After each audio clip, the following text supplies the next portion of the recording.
Hello, this is not John T. Rhapsodies, purveyor of awesome old-school audio stories. Mr. Rhapsodies has asked me, a stranger, to read his own original stories, all in the old-school style. And so, let's hear the words of old. The forest in which the family ventured on that ill-fated fall day was an ancient one, untouched by man's axe and left to its own savage devices. The further they walked, the trees grew thicker, their branches lower, and their gnarled limbs tangled in a haphazard and grotesque manner, as though they had formed their own secret language, one foreign and impervious to human understanding. The air, heavy with the pungent decay of leaves, among other things, bore a dampness that pressed upon the lungs and made the chest feel tight, as though the very land was exhaling an oppressive breath. John, a husband and father of firm resolve, had insisted on this journey. The Smith family had lived in an inherited cabin on the very edge of this forest for a fortnight.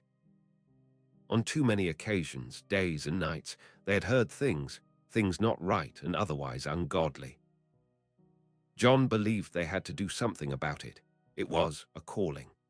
And they all had to go together, for John and his family all knew well that divided houses fell. Miriam, a wise and loyal wife and mother, had agreed to the venture, though with unspoken misgivings. Luke, in his fleeting teenage years, was consumed by a desire for adventure. Hannah, the youngest, was undisturbed so far, her curiosity outweighing the instinct for caution.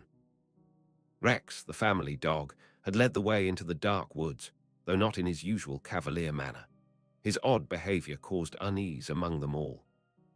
The dog, usually spirited with reckless abandon, walked with a slow and deliberate pace, his muzzle lifted to the air as if tasting the wind, his every step filled with a strange wariness.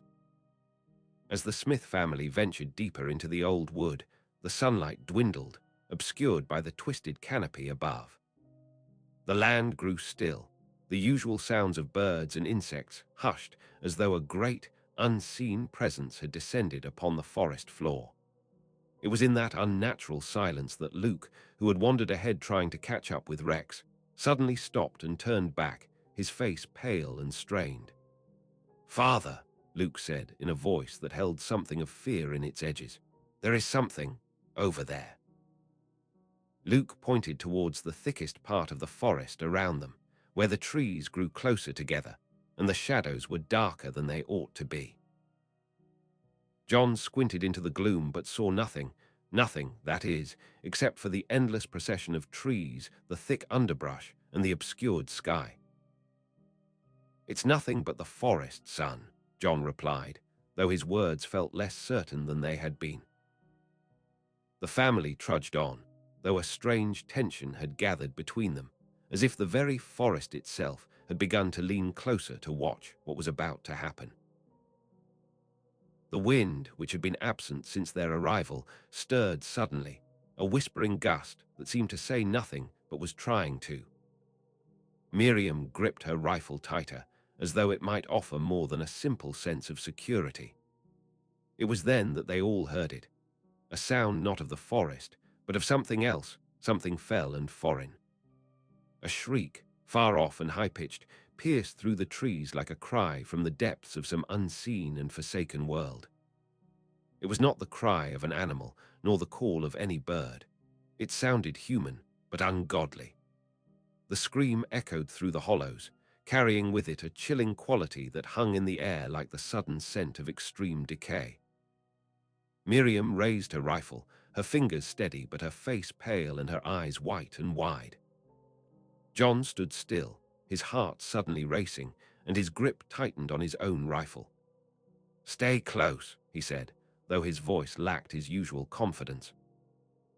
Rex, whose instincts had always been sharp, bolted ahead before they could protest, his legs propelling him forward with supreme urgency.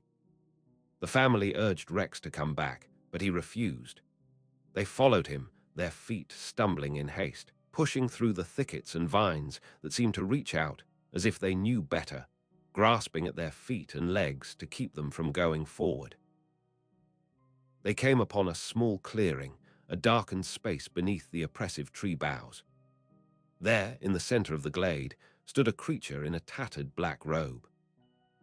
Rex was crouched some 10 feet away from the creature, his hackles raised as he alternated between growling and whining.